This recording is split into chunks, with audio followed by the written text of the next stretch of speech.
Competitive প্রোগ্রামিংয়ের বিশাল একটা জগতে পা রেখেছেন, কিন্তু কোথা থেকে শুরু করবেন, কি করবেন কিছুই বুঝতে পারছেন না? চিন্তা নেই, ঠিক আপনাদের জন্যেই আমরা একটা পরিষ্কার একদম স্টেপ বাই স্টেপ একটা রোড ম্যাপ নিয়ে এসেছি। এই আলোচনাটা আপনাদের পুরো যাত্রায় একটা গাইড হিসেবে কাজ করবে। তো প্রথমেই একটা জিনিস পরিষ্কার করে নেওয়া যাক, এটা কিন্তু শুধু কোড লেখা না। গিকস ফর গিকসের এই কথাটা খেয়াল করুন। ওরা বলছে এটা একটা মেন্টাল স্পোর্ট বা মানসিক খেলা। ব্যাপারটা অনেকটা দাবা খেলার মতো, বুঝলেন? এখানে শুধু কোড পারলেই হবে না, আপনার স্পিড, কতটা নিখুঁতভাবে আপনি কাজটা করতে পারছেন, আর আপনার স্ট্র্যাটেজি, সবকিছুই কিন্তু সমান জরুরি। চলুন এক নজরে দেখে নিয়ে আমাদের আজকের জার্নিটা কেমন হবে।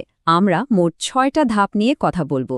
কেন এ পথে আসবেন, কি কি প্রস্তুতি লাগবে, একদম গোড়ার ভিত্তি কি হবে, কিভাবে প্র্যাকটিস করবেন, আপসলভিংয়ের আর্টটা কি, আর সবশেষে চূড়া থেকে কি দেখা যায়। আচ্ছা, তো প্রথম প্রশ্ন, এই যে এত কঠিন একটা জার্নি, এটা আমরা শুরুই বা করব কেন? চলুন দেখি এর পেছনের আসল মোটিভেশনটা কি, কি এমন আছে এই পথের শেষে। দেখুন, এর কারণ কিন্তু অনেক। প্রথমত, এটা আপনার ব্রেইনকে অসম্ভব ফাস্ট করে তোলে, চাপের মধ্যেও কিভাবে ঠান্ডা মাথায় কুইক ডিসিশন নিতে হয় সেটা শিখিয়ে দেয়।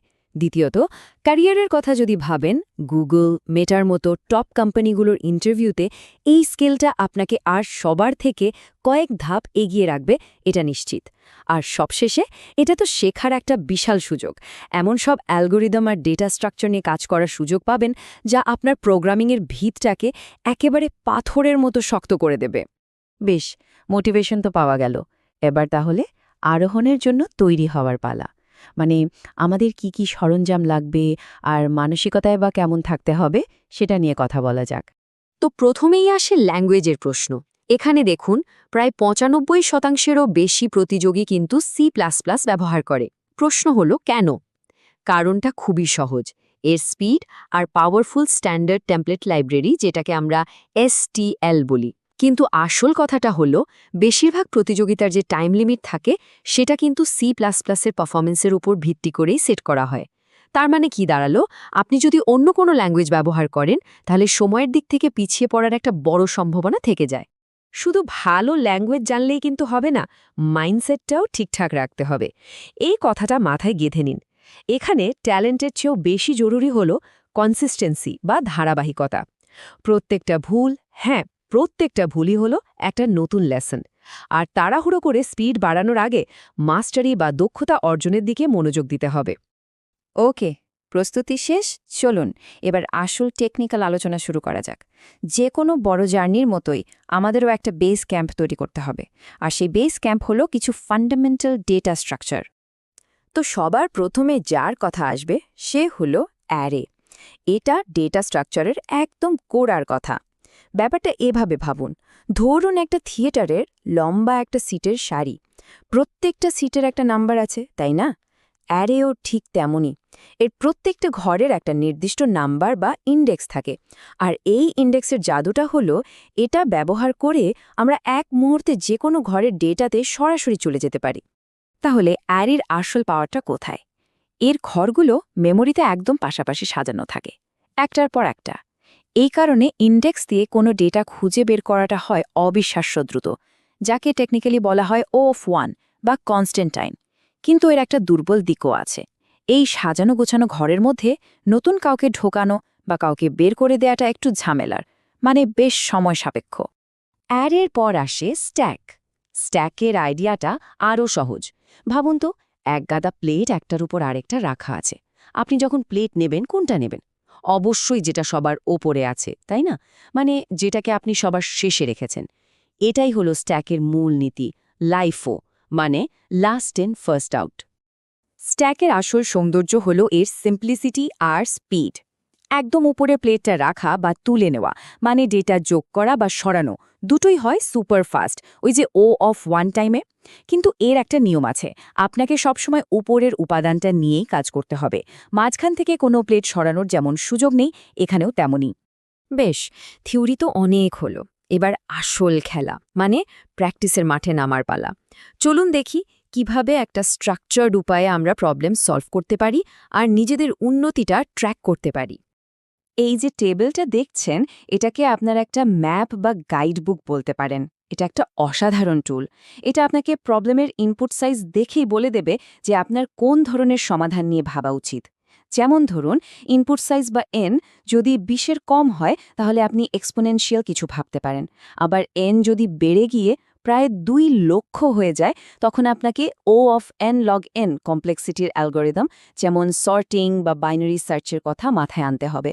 এই ম্যাপটা জানা থাকলে ভুল পথে গিয়ে ঘন্টার পর ঘন্টা সময় নষ্ট করা থেকে বেঁচে যাবেন।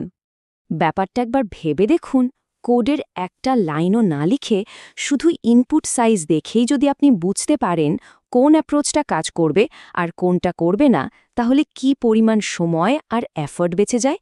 এই ম্যাপটা আপনাকে ঠিক সেই সুপার পাওয়ারটাই দেয়। তাহলে ডেইলি প্র্যাকটিসের জন্য একটা সহজ লুপ ফলো করা যেতে পারে। 1. এমন একটা প্রবলেম বাছুন যেটা আপনার বর্তমান লেভেলের চেয়ে জাস্ট একটু কঠিন। 2. একটা নির্দিষ্ট সময় ধরে মন দিয়ে চেষ্টা করুন। আর 3. যদি সলভ করতে পারেন দারুণ, কিন্তু যদি না পারেন তাহলেই আসছে আমাদের সবথেকে গুরুত্বপূর্ণ স্কিলটা শেখার সুযোগ। আর সেই স্কিলটার নাম হল আপসলভিং। আপসলভিং মানে কি? সহজ কথায়, যে প্রবলেমটা আপনি প্রথম চেষ্টায় সলভ করতে পারেননি, সেটাকে ছেড়ে না দিয়ে শেখার উদ্দেশ্যে আবার সলভ করা।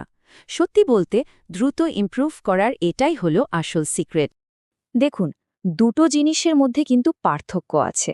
একটা হলো স্রেফ সলভ করা, মানে যেভাবেই হোক একটা একসেপ্টেড বা এসি সাবমিশন নিয়ে আসা। আর আরেকটা হলো আপসলভিং। আপসলভিংয়ের গোল কিন্তু এসি পাওয়া না। এর গোল হলো নতুন কিছু শেখা, বোঝা যে আমার আগের ভাবনায় কোথায় ভুল ছিল, আর সেই ভুল থেকে একটা নতুন টেকনিক বা লজিককে পুরোপুরি নিজের করে নেওয়া। আর এই অ্যাপ সলভিং করারও একটা সুন্দর প্রোটোকল আছে। 1 নম্বর, প্রবলেমটা নিয়ে আবার একা একা 30 থেকে 60 মিনিট ভাবুন, একটা ফ্রেশ মাইন্ড নিয়ে। 2 নম্বর, তারপরেও আটকে গেলে এডিটোরিয়াল বা সলিউশন থেকে জাস্ট একটা হিন্ট বা ক্লু নিন, পুরোটা দেখবেন না। তারপর আবার নিজে চেষ্টা করুন।